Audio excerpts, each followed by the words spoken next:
नमस्कार, Neelam recipe and व्लॉग्समध्ये तुमचे सर्वांचे मनापासून स्वागत। आज आपण झटपट मऊसूत जाळीदार अशी ढोकळा रेसिपी बनवणार आहोत। कोणतीही पूर्वतयारी न करता अगदी पटकन होणारी रेसिपी म्हणजे गिट्सचा खमंग ढोकळा रेसिपी।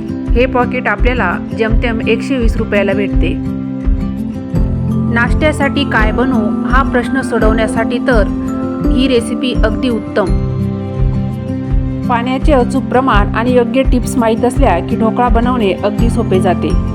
त्यामुळे सर्वजण आवडीने सुद्धा खातात। आता आपल्याला जेवढ्या प्रमाणात ढोकळा बनवायचा आहे तेवढे पीठ घ्यायचे आहे। 3 तर 4 जणांना पुरेल एवढे 1 वाटी पीठ मी घेतलेले आहे। आता या पिठामध्ये 2 मोठे चमचे तेल टाकून घ्यायचे आहे। कोरड्या पिठामध्येच हे तेल आपल्याला चांगले मिक्स करून घ्यायचे आहे। कोरड्या पिठाला तेल चोळून घेतल्यामुळे ढोकळ्याचा ओलसरपणा लवकर कमी होत नाही आणि खाताना सुद्धा कोरडा लागत नाही।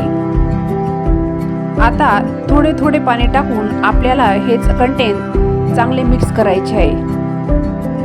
3 तर 4 मिनिटांपर्यंत चांगले फेटून घ्यायचे आहे। तुम्ही बघू शकतात घेतलेल्या पिठापेक्षा आपले पिठाचे प्रमाण दुपटीने झालेले आहे। पिठामध्ये बबल्स तयार होईपर्यंत चांगले फेटून घेतले की हे पीठ दुपटीने खुलून तयार होते।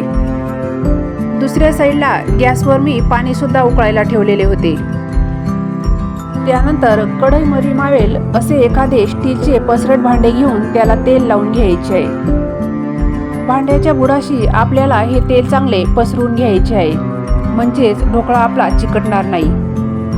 तुम्ही बघू शकतात घट्टही नाही आणि पातळही नाही अशा प्रकारे कंटेन तयार झाले की ते आपल्याला तेल लावलेल्या पसरट भांड्यामध्ये ओतून घ्यायचे आहे। या पॉकेटचे पीठ आपल्याला जास्त वेळ भिजून ठेवता येत नाही। 4 ते 5 मिनिटांमध्येच चांगले फेटून तयार झाले की लगेचच आपल्याला हे स्टीम होण्यासाठी ठेवायचे असते। तुम्ही बघू शकतात कढईमधून वाफ बाहेर जाणार नाही या पद्धतीने आपल्याला झाकण ठेवायचे आहे। अगदी मंद आचेवर 10 मिनिटांनंतर तुम्ही ढोकळा चेक करून बघू शकतात।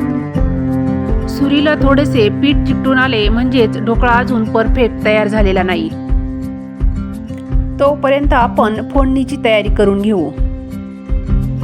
एका छोट्या कढईमध्ये 2 पळ्या तेल वापरून आपल्याला ही फोडणी द्यायची आहे। तेल चांगले कडकडीत गरम झाले की 1 मोठा चमचा मोहरी, 1 मोठा चमचा जिरे, 3 तर 4 हिरव्या मिरच्या बारीक करून घेतलेल्या वापरायच्या आहेत। त्याचबरोबर 7 ते 8 कढीपत्त्याची पाने वापरून चांगले कडकडीत फोडणी देऊन घ्यायची आहे। तुमच्याकडे पांढरे तीळ असेल तर ते सुद्धा तुम्ही इथे वापरू शकतात। फोडणी चांगली कडकडून झाली की त्याच्यामध्ये आपल्याला अंदाजे 3 तर 4 चमचा पाणी टाकून 1 मोठा चमच साखर सुद्धा आपल्याला इथे वापरायची आहे। इकडे 5 मिनिटांनंतर तुम्ही बघू शकतात आपला ढोकळा अगदी परफेक्ट असा तयार झालेला आहे। चेक करून झाला की हा ढोकळा मी एका मोठ्या प्लेटमध्ये आता काढून घेणार आहे।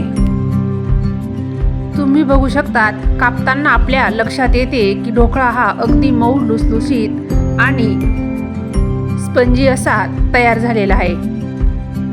तुम्हाला आवडत असलेल्या आकारात ढोकळा कापून घ्यायचा आहे। काप करून घेतलेल्या ढोकळ्यावरच आपल्याला ही फोडणी टाकून घ्यायची आहे। त्यामुळे फोडणीची टेस्ट ही आतपर्यंत जाते आणि खायला ढोकळा हा टेस्टी लागतो। या पॉकेटच्या ढोकळ्यामध्ये आपल्याला मीठ वापरायची गरज भासत नाही, कारण ऑलरेडी पिठामध्येच मिठाचा वापर झालेला असतो। तुम्ही बघू शकतात खाण्यासाठी आपला ढोकळा अगदी छान असा तयार झालेला आहे। या जाळीदार खमंग ढोकळ्याची टेस्ट तुम्ही नक्की एकदा घ्या आणि माझ्या चॅनलला लाईक करा। Bye bye.